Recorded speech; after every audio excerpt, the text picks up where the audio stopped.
34. Akan ada perang, kata Ferry sok berkuasa. Benar, ya sangat berkuasa sekali. Cekak, kata Pak Wali Kota Broto dengan nada mencemooh. Anda jangan main-main dengan saya.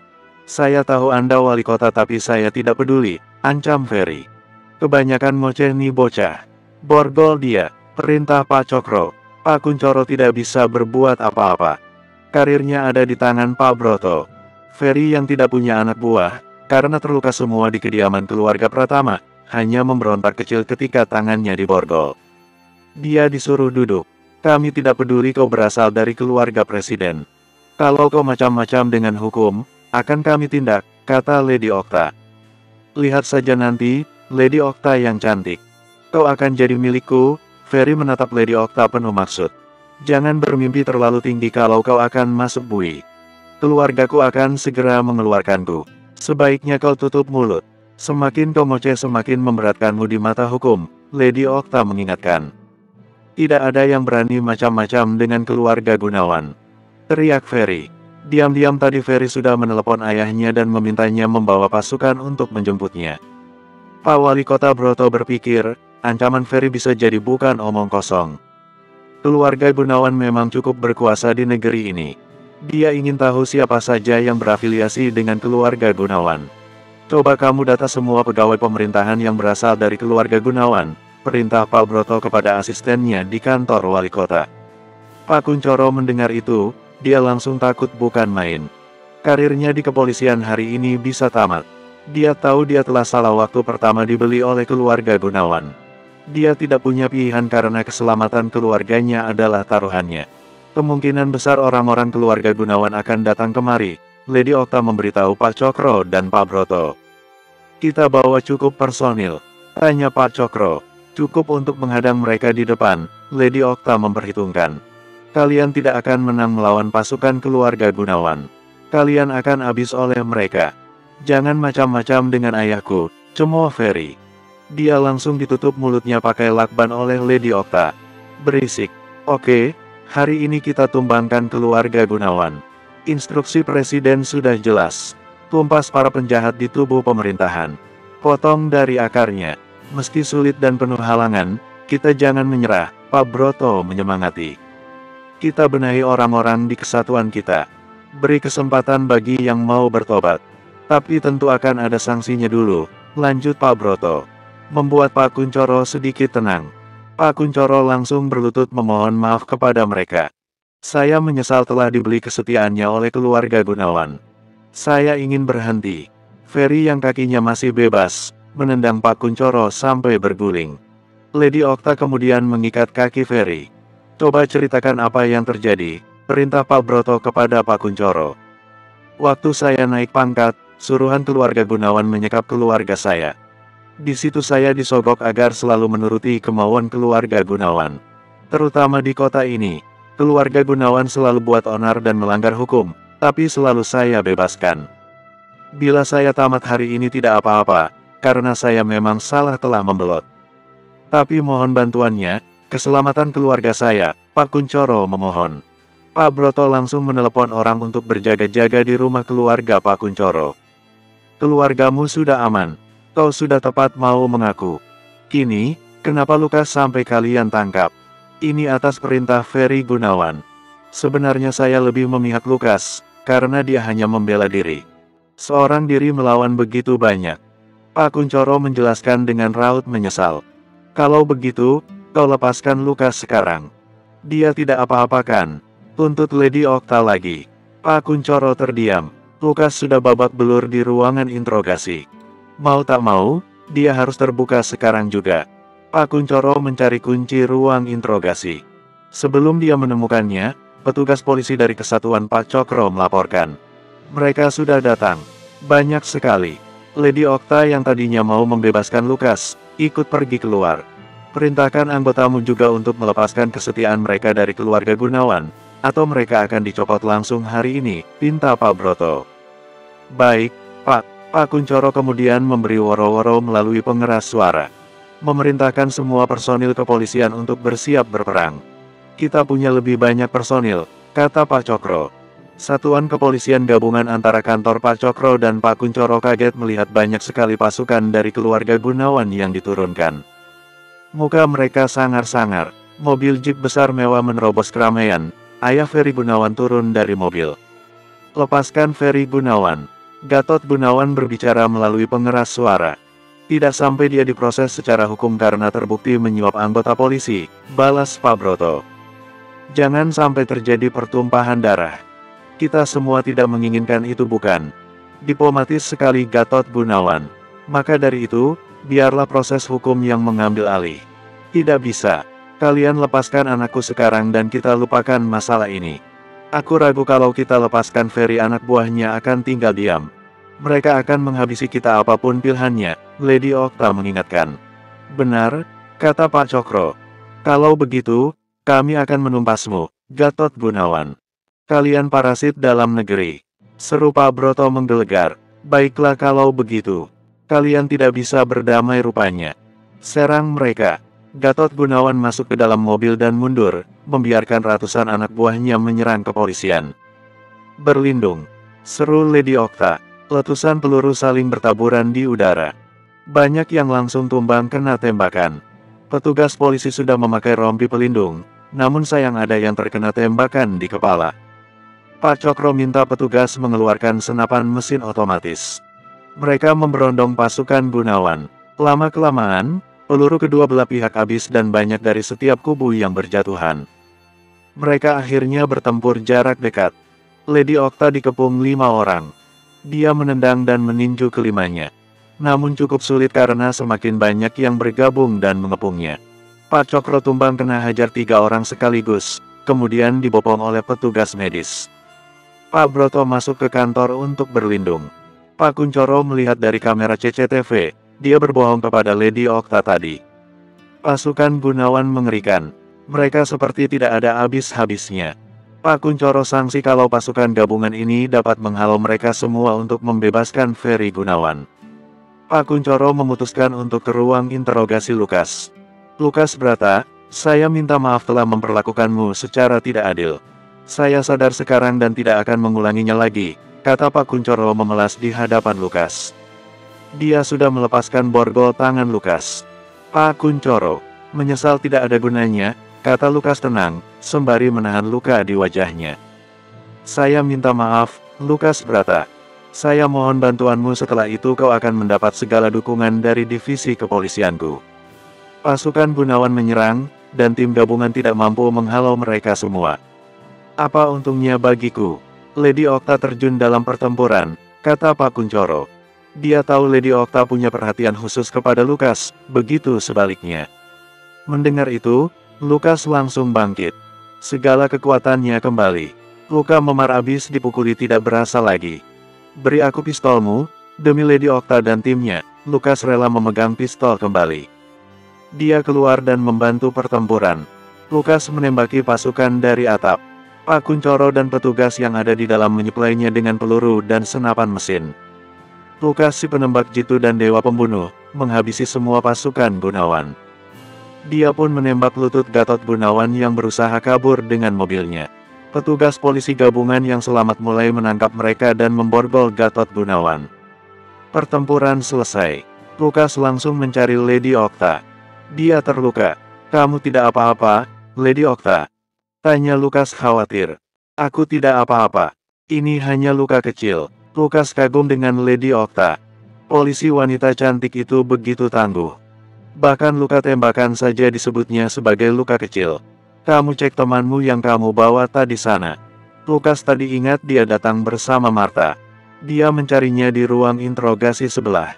Martha memeluk Lukas. "Kamu sudah tidak perlu khawatir lagi. Keluarga Gunawan sudah tumpas. Mereka akan dijebloskan ke penjara. Mari kuantar kamu pulang." Manda lega mendengar itu. Akhirnya dia terlepas dari jeratan Ferry Gunawan. Berita mengenai jatuhnya keluarga Gunawan serta kebusukannya langsung mengudara hari itu juga. Martha diterima kembali oleh keluarganya. "Saya simpulkan Bapak sudah melihat berita. Anda semua tahu sekarang siapa keluarga Gunawan itu. Sekarang, biarkan Martha membuat pilihannya sendiri," kata Lukas kepada semua orang yang ada di kediaman keluarga Pratama. Lukas berpamitan, dia memperlihatkan mobil BMW-nya. Sengaja mengitari pekarangan kediaman keluarga Pratama. Para tamu dan keluarga Pratama tercengang, ternyata mereka merendahkan orang yang salah. Martha lega hatinya. Dia bersyukur dapat bertemu orang seperti Lukas. Seandainya status pacarnya tidak pura-pura. Bersambung. 35. Di rumah Martha, agak malam. Martha, maafkan papa karena salah menilai. Pak Pratama dan istrinya menggenggam tangan Martha. Ibu Martha menangis. Martha mengangguk. Lupakan Pak, Ma. Seharusnya kami tidak melihat orang dari pakaian dan pekerjaannya, kata Pak Pratama. Seharusnya kami mendengarkanmu, Martha, kata ibunya. Tidak masalah, Pak, Ma. Kalau boleh papa tahu, sudah sejauh mana hubungan kalian? Pertanyaan ini sesungguhnya tidak nyaman didengar Martha. Baru sekadar pacaran, Pak. Belum begitu jauh. Ada apa memangnya? Papa dan Mama mau mengenal lebih dalam tentang Lukas Brata, sebagai permohonan maaf kami. Kami menyesal telah memandang rendah dia. Kami ingin membayar kesalahan kami. Iya Martha, Mama mau undang Lukas makan malam bersama. Kita berempat saja. Bagaimana? Bolehkah? Tambah ibunya. Martha menatap kedua orang tuanya dengan berlinang air mata. Dia tidak menjawab pertanyaan itu. Martha beranjak. Martha, mau kemana? Ibunya menahan tangan Martha. Namun Martha menariknya. Papa Mama sudah Martha maafkan. Sekarang, izinkan Martha pergi sebentar. Martha sudah mengepak pakaiannya, dia pergi sore itu juga. Sepulang dari kisruh seharian itu, akhirnya Lukas membeberkan yang sebenarnya kepada Melanie. Dia pun besok bisa menanyai Martha. Tak diduga, Melanie sudah tahu tentang pacar pura-pura dengan Martha. Luka di wajah Lukas yang lebih membuat Melanie khawatir. Dia meminta Lukas untuk beristirahat total selama beberapa hari. Ini tidak ada apa-apanya. Aku tidak merasa kesakitan. Aku bisa pakai topeng atau kacamata hitam biar tidak kelihatan, kata Lukas. Pakai make up saja, biar aku yang tangani, usul Permata. Ya sudah, kalau begitu nanti di kantor kamu jangan bekerja berat-berat, pesan Melanie. Lukas senang mendengarnya. Terhadap akal-akalan pacar pura-pura Martha, Melanie tidak marah, justru kecewa sedikit karena Martha tidak bilang jujur sebelumnya. Dia bersyukur Martha tidak kenapa-kenapa. Dan senang akhirnya Martha tidak jadi dijodohkan dengan Ferry Gunawan yang sekarang sudah dipenjara bersama ayahnya. Enak dong pura-pura pacaran dengan dua orang dalam waktu bersamaan, ledek Melanie. Martha kan sebenarnya suka sama kamu, Lukas. Ada yang cemburu nih ye, goda Permata. Lukas diam saja. Tersenyum sedikit. Di kantor, Lee ditugaskan untuk menjaga pintu ruangan Melanie. Lukas bilang kemungkinan Tommy akan beraksi lagi. Terutama sejak terakhir Melanie mengikuti rapat bersama pemegang saham.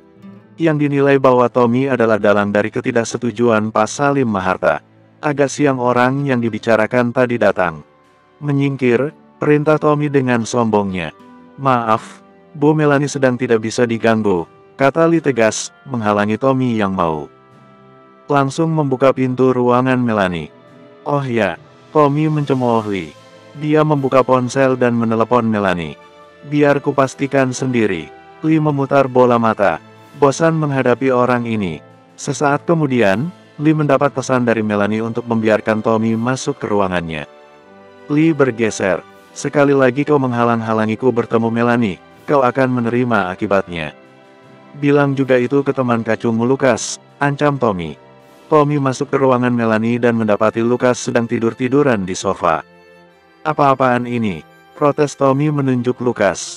Somong sekali kau satpam tidur-tiduran di sofa CEO sementara CEO-nya sibuk bekerja. Keluar kau berjaga di luar. Tahu diri kau. Hardik Tommy. Lukas bangun dengan malas. Apa sih? Kau ngapain masuk kemari? Melanie sedang sibuk. Jangan sembarangan masuk ke ruangan CEO. Tommy menarik kerah Lukas sampai berdiri. Kau jangan macam-macam ya, bisa kubuat kau kehilangan pekerjaanmu hari ini. Oh ya, coba buktikan, tantang Lukas. Sudah kalian berdua. Melanie menggebrak meja.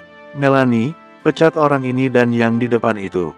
Kamu mau merombak posisi dan jabatan kan? Lakukan juga dengan dua orang ini. Sikap mereka lancang. Tidak sesuai kode etik yang kamu usung. Itu tidak akan kulakukan. Aku mempercayai mereka berdua. Kau jangan mengaturku. Lukas bisa tinggal di sini karena dia bodyguard pribadiku, kata Melanie tegas. Tapi aku ada hal pribadi yang ingin ku bicarakan denganmu. Tommy memaksa. Masalahku adalah masalah Lukas juga karena dia pacarku, kata Melanie. Lukas senang sekali mendengarnya, meski ada nada keraguan di dalamnya. Suruh dia keluar.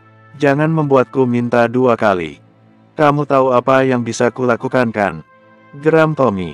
Melanie tidak ingin ribut-ribut. Dia sudah capek dengan rapat pemegang saham 2 hari yang lalu. Tommy Maharta sebenarnya juga salah satu pemegang saham. Tapi dia tidak hadir waktu itu.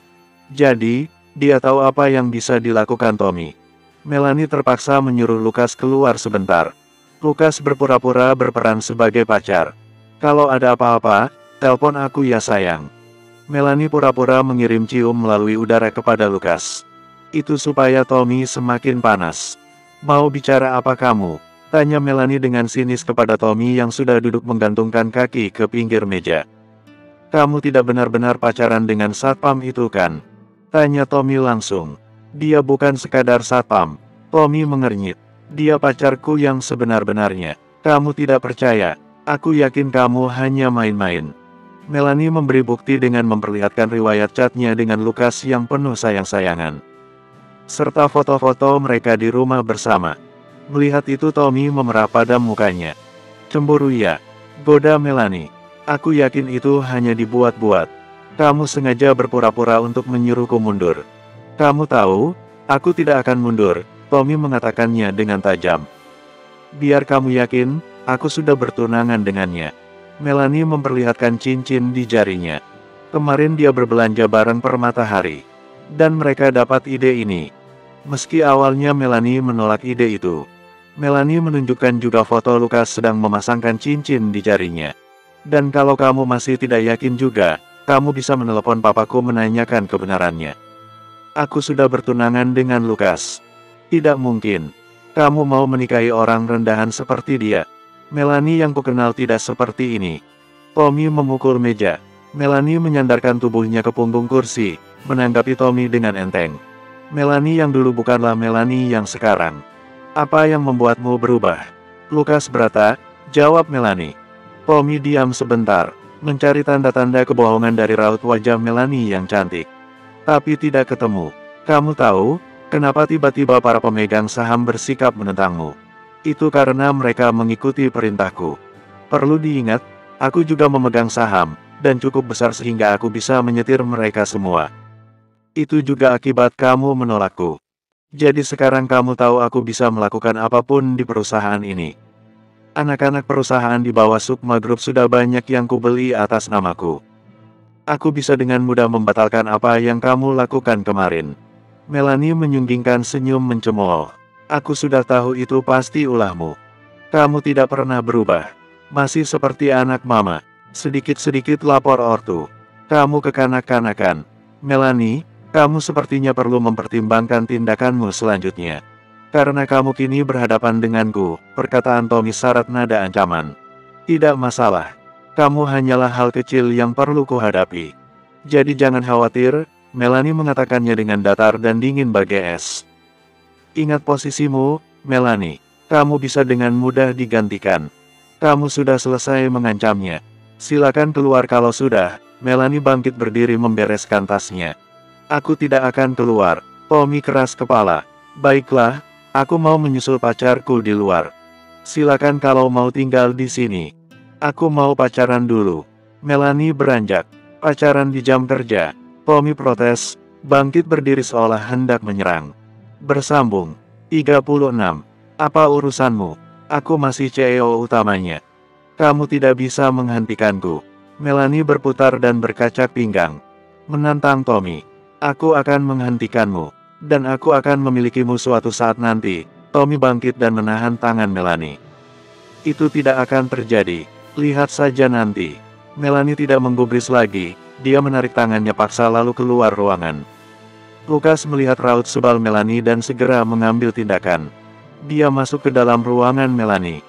Keluar kau dari sini. Melanie tidak membutuhkanmu lagi. Pergi sebelum onar terjadi.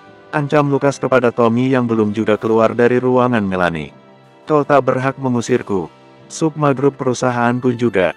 Posisiku lebih tinggi. Mau apa kau? Menghajarku? Tantang Tommy. Lukas mendengus. Aku heran Melanie kenapa mau pacaran denganmu dulu. Bukan paksa. Kau tak sebanding denganku. Sudah simpan omong kosongnya. Keluar dari ruangan ini soalnya mau disterilkan dari orang berdebah. Kumanmu banyak. Kurang ajar, ngomong apa kau? Tommy mau menyerang Lukas. Lukas lihai menghindar lalu memberikan tendangan memutar kena sisi kepala Tommy. Dia terjatuh dengan terbalik. Melanie mendengar suara berdebam jatuh. Segera dia masuk kembali ke ruangannya. Astaga! Dia memekik. Melihat Tommy tergeletak kesakitan memegangi muka dan punggungnya. Menggeliat di lantai. Dia membantu Tommy bangun. Pacarmu berandalan sekali. Awas saja. Tommy bangkit dengan perasaan terhina. Dia meninggalkan ruangan itu. Lukas, apa-apaan tadi itu? Melanie protes. Aku hanya membela diri, jawab Lukas enteng. Membela diri? Dia yang menyerangku dulu. Pasti ada sebabnya, kamu mengejeknya ya. Lukas, aku kan hanya minta tolong ajak dia keluar dari ruanganku. Bukan menghabisinya. Duh, kamu bikin permasalahan jadi tambah rumit. Melanie memegangi dahinya, pusing melihat kelakuan laki-laki. Sedikit. Maaf kalau tindakanku tadi malah bikin rumit. Aku bertindak secara refleks, aku pikir Tommy bisa bela diri. Lukas agak membungkuk meminta maaf. Aku sudah capek rapat dengan pemegang saham, lalu kejadian ini bakal bikin posisiku sulit di hadapan pemegang saham. Bisa-bisa mereka menarik investasinya. Aku capek. Melanie terduduk di sofanya. Menutup wajah. Maafkan aku, Melanie. Apa yang bisa kulakukan untuk membantu? Lukas mendekati, sedikit berlutut di samping Melanie. Tolong kendalikan dirimu, jangan asal menghajar orang saja. Tidak semua masalah selesai dengan kekerasan. Ini jadi membuatku berpikir kamu memang berandalan. Tidak, aku bukan berandalan. Lukas bangkit, menunjukkan kejantanannya. Maka buktikanlah. Bersikaplah profesional. Baik, Bu CEO. Kamu banyak terlibat gara-gara. Aku gak ngerti apa yang terjadi dan aku gak mau tahu. Jadi please, jaga sikap. Melanie terdengar frustasi. Baik, aku akan jaga sikap. Aku tidak akan sembarangan menghajar orang. Please, tersenyum dong, hanya itu pintaku. Melanie mengangkat wajahnya, mengernyit kesal. Permintaanmu konyol. Lukas menampilkan senyum tololnya. Mau tidak mau Melanie jadi tersenyum. Senyumanmu membuatku tergila-gila. Aku beruntung jadi pacarmu. Pacar pura-pura. Melanie mengingatkan, jari menudingnya tampak mengancam. Mereka kemudian sama-sama pergi. Lukas mengantar Melanie ke kondo saja untuk beristirahat. Dia kelelahan dengan semua masalah ini. Sekitar agak malam ada yang datang berkunjung ke kondo Melanie. Papa. Melanie kaget ayahnya datang ke kondo. Tumben sekali kemari. Pak Haryanto memeluk dan cium putrinya. Bagaimana kabarmu?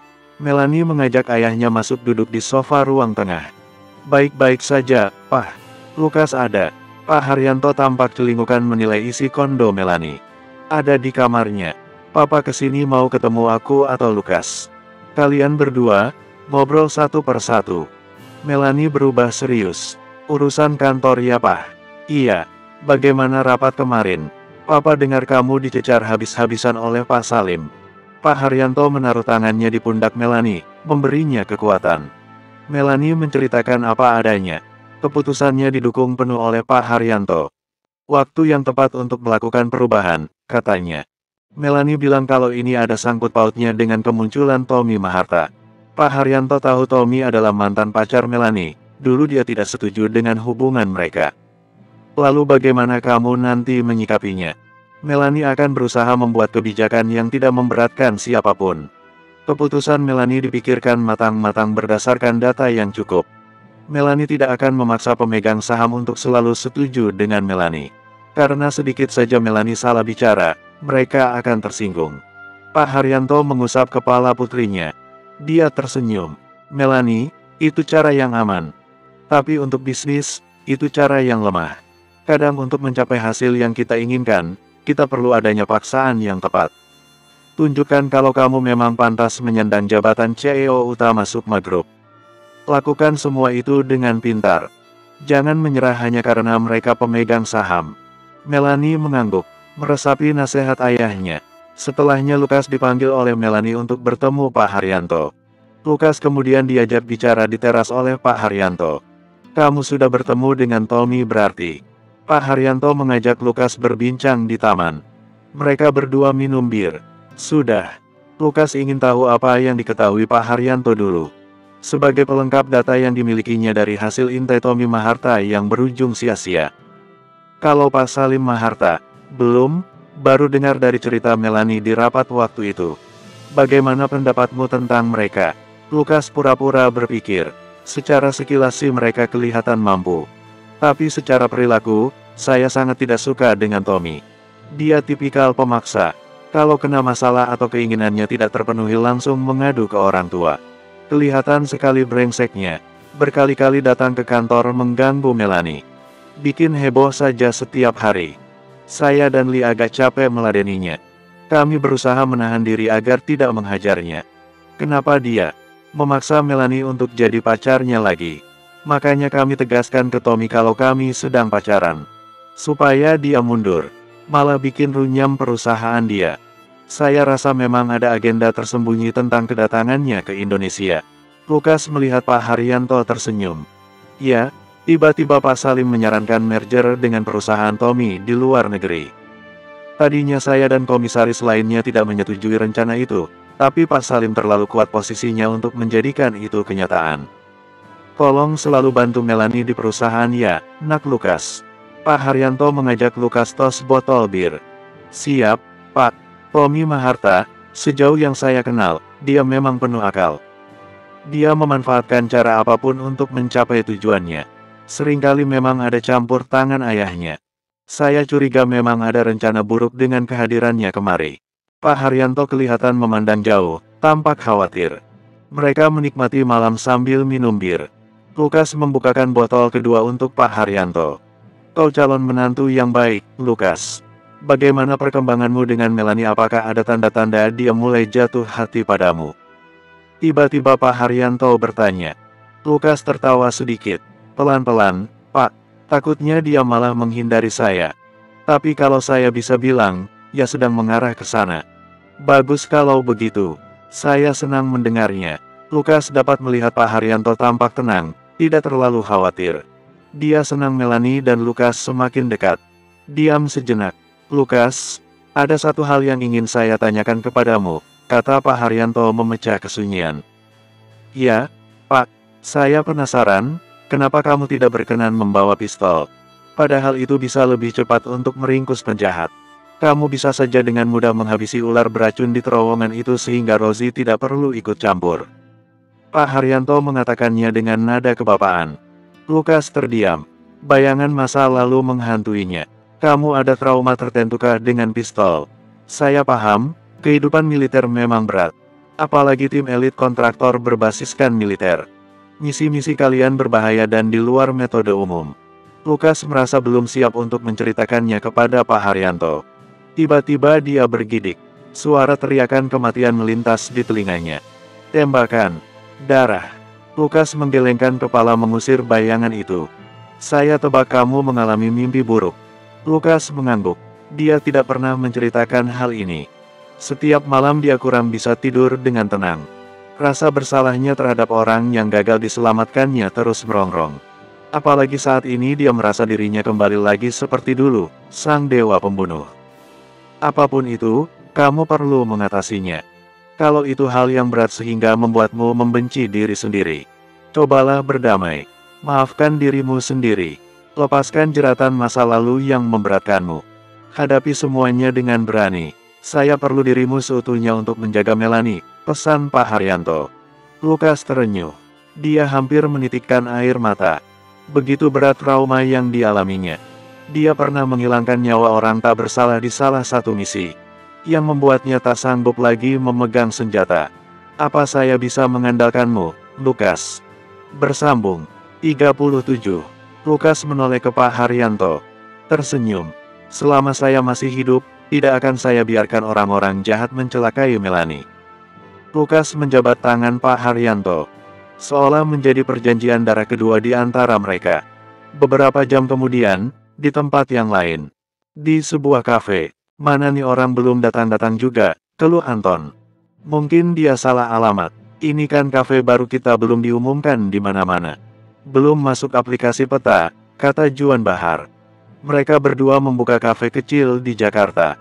Anton telah mengundang Lukas untuk datang malam ini. Mentang-mentang geng ternama di sini, orang-orang mereka seenaknya saja mengatur janji terus tidak ditepati. Anton mengetuk-ngetuk meja tak sabar. Baru 15 menit, bos. 15 menit itu bisa diduitin, Juan. Benar juga ya bos. Pengecut-pengecut tak tahu diuntung, rutuk Anton. Beberapa hari lalu Anton disergap oleh kawanan Kota Naga. Tapi Anton berhasil mengalahkan mereka meski telah babak belur duluan. Anton bertanya apa maksud mereka menyerangnya. Rupanya orang-orang Kota Naga hanya ingin pertanggungjawaban Anton. Mereka akan kirim perwakilan untuk berbicara dengan Anton malam ini. Urusan mereka apa sih, bos? Tanya Juan Bahar. Mereka cari mati. Ini pasti gara-gara mulut ember Hekson itu. Anton menenggak segelas kecil alkohol. Dia sudah mampus kan, bos? Ya, Hekson sudah mampus. Anton curiga Hekson membocorkan ciri-ciri dirinya kepada bos-bos Kota Naga lain. Juan Bahar semakin takut dengan Anton karena begitu mudahnya bilang orang sudah mampus. Dia curiga Anton sendiri yang membunuhnya, sehingga ada perwakilan Kota Naga yang mau datang melakukan perhitungan. Juan Bahar bergidik, ditutupinya dengan menenggak alkohol. Anton dan Juan Bahar berada di bar lantai atas. Tempat khusus orang-orang elit, bos-bos geng, orang-orang kaya yang ingin berjudi kelas tinggi. Seorang penjaga menghampiri mereka, perwakilan Kota Naga sudah datang. Suruh dia masuk, perintah Anton. Orang yang ditunggu masuk, tinggi gagah dengan rambut panjang dikuncir kuda. Di wajahnya terdapat codet pendek bagian pipi. Dia menunjukkan lencana keanggotaan Kota Naga kepada Anton. Sebuah emblem berbentuk kepala naga. Aku Romi, kau terlambat. Apa maksudnya? Ingin membuat kami kesal, tuduh Anton. Tidak ada maksud apa-apa, hanya saja alamat tempat ini agak susah ditemukan, jelas Romi. Cemen sekali, supirmu tak becus itu. Atau bisa kukatakan, orang-orang Kota Naga cemen semua. Anton tertawa, Juan Bahar juga ikut tertawa. Romi tampak tenang. Apakah maksud perkataanmu, kau ingin lebih yakin dengan kebolehan kami? Ya, tunjukkan kemampuanmu. Orang-orang geng yang datang ke sini pada jago-jago. Anton menunjuk ke orang-orang yang hadir di kafe lantai atas. Romi menyingsingkan lengan bajunya, menyanggupi. Kirim orang terbaikmu. Anton menjentikkan jari. 3 orang mendekat. Anak buah Anton bersiap. Hajar orang ini. Romi masih tenang. Baru setelah 3 orang itu menyerangnya dengan pukulan dan tendangan membabi buta, dia balik menyerang dengan lihai. Hantam sana hantam sini, Romi berhasil menjatuhkan 3 anak buah Anton. Sampai ada meja yang pecah gara-gara orang itu dibanting. Sudah bisa bicara, tuntut Romi. Anton pun menikmati pertunjukan itu. Menurutnya keahlian Romi masih di bawahnya. Ku bilang kau, orang-orangmu itu nyalinya kecil-kecil. Kalian bisanya mengeroyok. Sepertinya semua geng seperti itu ya. Payah. Aku datang sendiri, kata Romi. Maksudmu kau naik ke atas sendiri kan? Aku tahu di lantai bawah orang-orangmu sedang menunggu. Terserah saja kau menghina kami. Kami datang hanya untuk berunding. Kau bersedia berunding atau tidak? Kalau tidak, orang-orang Kota Naga tidak akan diam saja membiarkanmu hidup berkeliaran dengan aman. Sekarang nada Romi mulai mengancam. Berani sekali kau tamu datang ke sini hanya untuk mengancam, hardik Anton. Ini bukan ancaman. Ini perundingan. Kita bisa mencapai suatu kesepakatan. Kesepakatan tahi kucing. Datang saja terlambat. Jadi kedatanganku sia-sia ya. Sang tuan rumah dari awal memang sudah tidak niat untuk berunding. Romi terdengar mencemooh juga. Tak ada takutnya dia dengan Anton. Ya, hanya saja kau dari sini. Bentak Anton. Perlu diingat, ini adalah wujud kebaikan hati Kota Naga terhadapmu. Kami bisa saja mengirim lagi ratusan anak buah Kota Naga untuk menghancurkan tempat ini dan menghabisimu. Kau telah membunuh banyak anggota kami. Itu tidak bisa dimaafkan. Rupanya gara-gara itu. Silakan saja kirim anggota kalian. Kau bakal mati juga di tanganku. Anton menaikkan kakinya ke meja bar. Bersikap merendahkan Romi. Baiklah, kau rupanya tidak bersedia dengan tawaran kami. Kau memilih cara keras. Romi meremas bogemnya. Ya, sudah tidak ada yang perlu dirundingkan lagi. Pergi kau berdebah culun. Anton menyuruh Juan Bahar untuk mengantar Romi keluar. Ya pergi saja kau berdebah culun tukang cari mati, olok Juan Bahar. Tiba-tiba dari pintu ruangan masuk seorang pria, dia berteriak. Lancang sekali mulutmu, mau cari mati kau. Orang itu dihentikan oleh Romi. Anton hanya tertawa mengejek mendengar orang itu mengancamnya. Tenang, tidak usah ikut campur kau. Aku sendiri bisa membunuh Anton saat ini juga, kata Romi pelan. Kenapa tidak kau lakukan? Orang itu bersungut-sungut. Tepat saat Romi mengatakan bisa membunuh Anton sendirian, Lukas Brata masuk ke ruangan ini dan mendengarnya. Siapa kau? Tanya Lukas. Bukan urusanmu, Romi tak mengacuhkan Lukas. Wah lancang sekali. Lukas mendekati Anton dan bertanya. Dari kota naga. Sudah kuusir, mereka akan pergi, jawab Anton enteng. Di bawah ada banyak orang-orangnya. Kerahkan anggotamu untuk mengusir mereka semua, saran Lukas. Tidak perlu, kami akan pergi dengan damai. Tapi kami tak jamin setelah di luar nanti. Tuanmu Anton tidak bersedia berunding.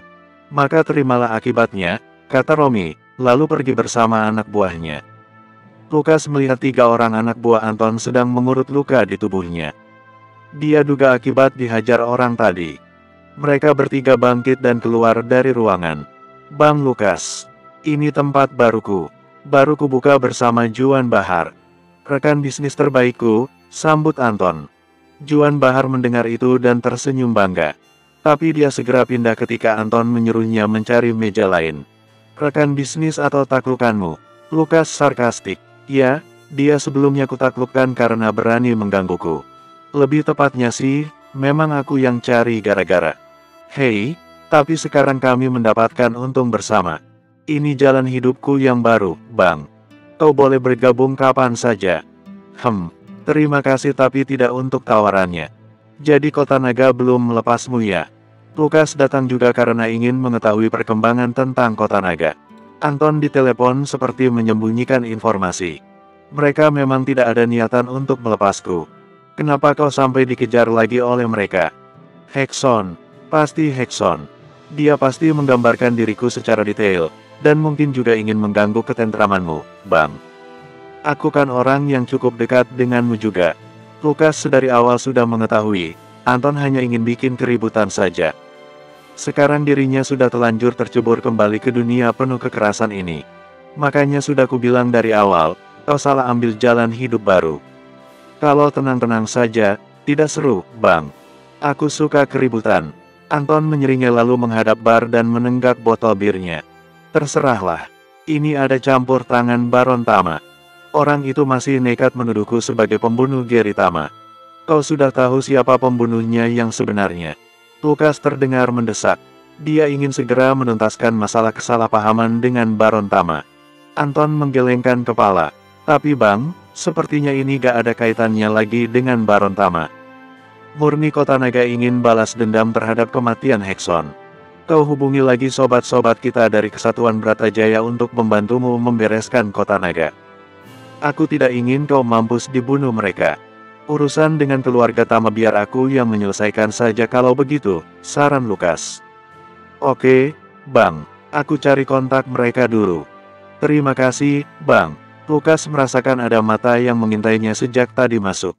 Seseorang duduk di sudut yang cukup gelap, memakai jaket kulit dan topi hitam. Orang itu menunduk ketika mata Lukas menangkapnya. Lukas bertanya-tanya, siapa orang itu? Bersambung.